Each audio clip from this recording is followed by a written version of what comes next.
Hey guys, sorry I'm coming out like this with the vlogging camera again. Um, it's 12:37 a.m. Had another one of those longer days.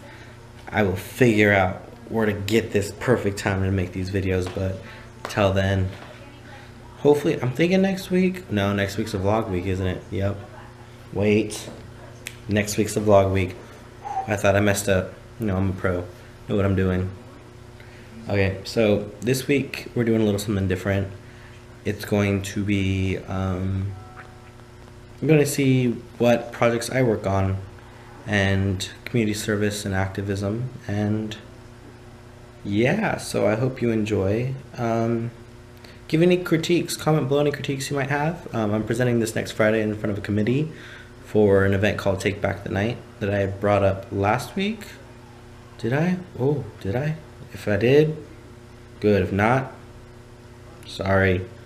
Link for that's still going to be below if I did anyways. And so yeah, I'm presenting this to a committee to have in our workshop that my volunteer group's doing, and I hope you enjoy. The following is a disclaimer for the next 4 stories. They are concerning sexualized violence, and they may not be appropriate for some ages. They also may not be appropriate for those who might find them triggering and may cause a certain emotional response. I am not pressing the fact to continue watching this video. This is only for those who believe that they prefer to watch it, and it is a project that I'm working on for one of my classes. And for those who do watch, I hope you can learn from this. Like most men, Gabe never thought of rape as something that could happen to him. He didn't think much about rape at all. He was 20 years old when that changed. I was at my favorite fishing spot, fishing when 3 men approached me. We struck up a typical guy-tape conversation. These were just boys on a fishing trip like me, and I didn't think anything was unusual about them until one of them pointed a gun at me. They beat me and raped me. And after that, my whole life was different.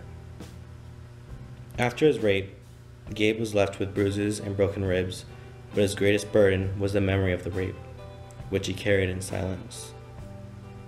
I just never talked about it. For 6 years, I did not tell anyone what had happened to me. No one. I struggled mentally for a long time, and I let my friends and family think that I was just a messed up guy, says Gabe.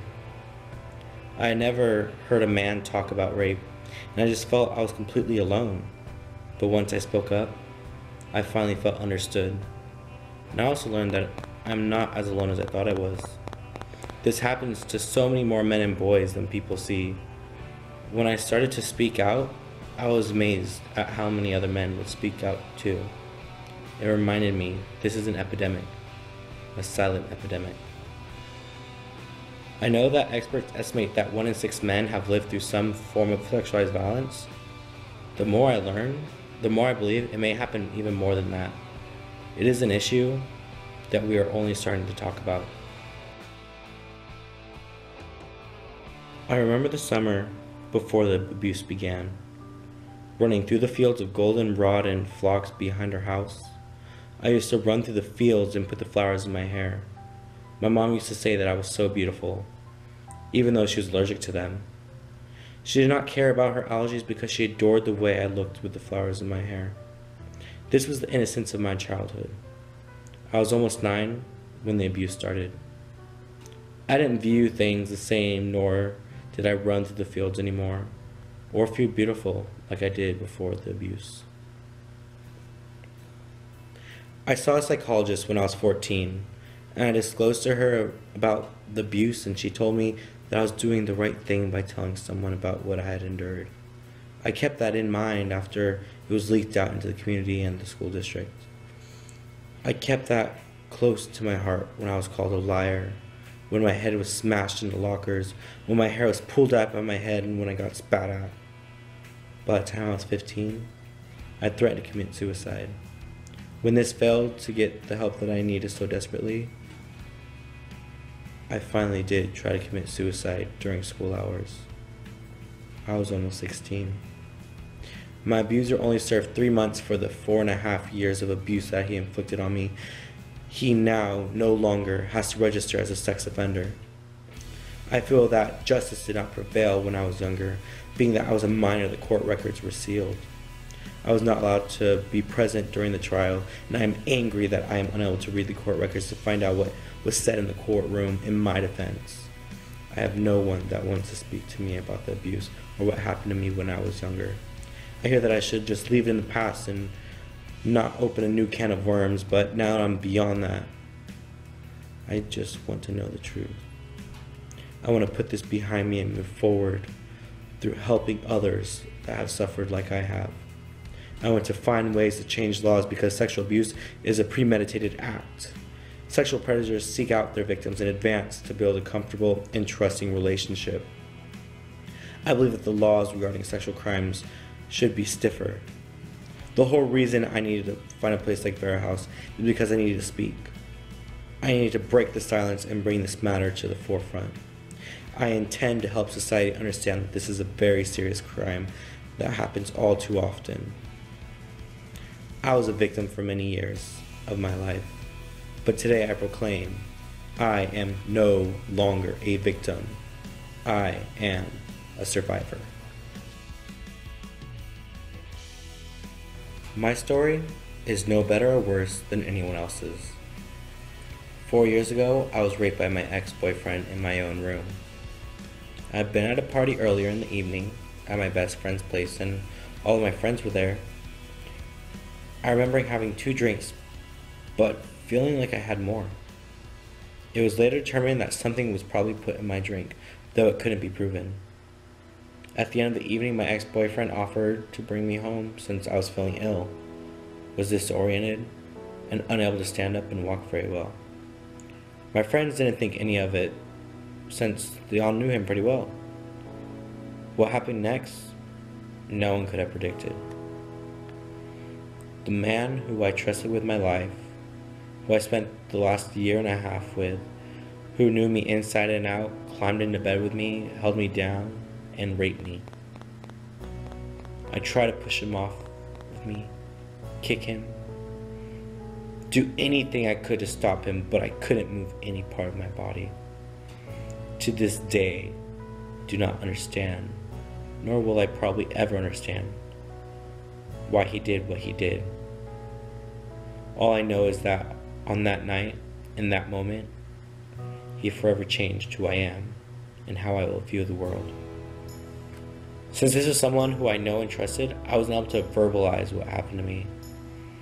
While I knew I didn't want to have sexual relationship with him that evening, while I knew he did anyway, I didn't know it was rape. I didn't want to tell anyone what happened that night. I was afraid that it was my fault. He was someone I knew and trusted, someone who I had prior sexual relationships with. I had been drinking that evening and was worried that someone did something to cause this. I never sought counseling and I never reported it. I went out for a medical exam merely to make sure I was physically okay, but emotionally, I was falling apart. I doubted everything I did and said for a long time after that. I was afraid to be intimate with anyone for a while, and then I didn't care anymore because it didn't matter anymore to me. It didn't matter anymore to me. It took a long time for me to get to where I am today. I know now that there was nothing I said or did that caused him to rape me. No matter what I drank, how well I knew him, what our prior history was, he was the one who made the decision, not me. It is never ending battle. Never gets easier, but you get stronger every day. Did you want to see me broken? Bowed head and lowered eyes, shoulders fallen like teardrops, weakened by my soulful cries. Leaving behind the nights of terrors and fears, I rise. In daybreak that's wondrously clear, I rise, I rise, I rise. Still I Rise by Maya Angelou. I'm currently finishing up my master's in social work and plan on working as a therapist in the field of rape and sexual assault when I'm done in May. I'm currently interning at Vera House, New Directions Rape and Sexual Assault Services, and I'm very active in prevention and education work, as well as counseling work. I'm involved annually with the production and planning of the Vagina Monologues, which sheds light on the issues of rape, sexual assault, and domestic violence, both nationally and internationally, as well as planning of Take Back the Night, a march, a rally, and speak out that allows individuals to come together to take a stand and make their voices heard. Thank you for being here and listening to my story, and the other women here. I would like to commend them both on their courage and strength. You are truly making a difference. I would like to leave you all with this one thought. Nancy Venable Rain said, "Someday you will all march to the Capitol carrying flowers, and we will leave them on the steps. We will celebrate anniversaries. We will give names, the month, the day, the year, the hour. We will stop being alone. We will stop being silent."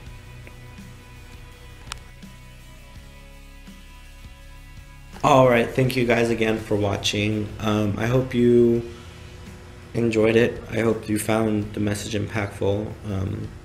Sorry if some things came out a little I'm kind of losing my voice, don't know why.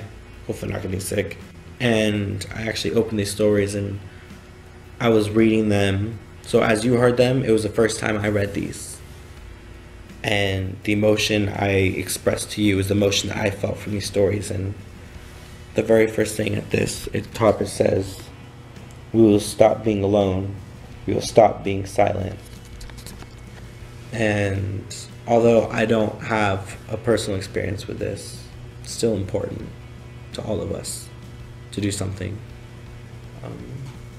So hope you have all had a wonderful week, have a wonderful weekend, and hope you can come with me next Saturday on my adventure with someone or something, or just by myself.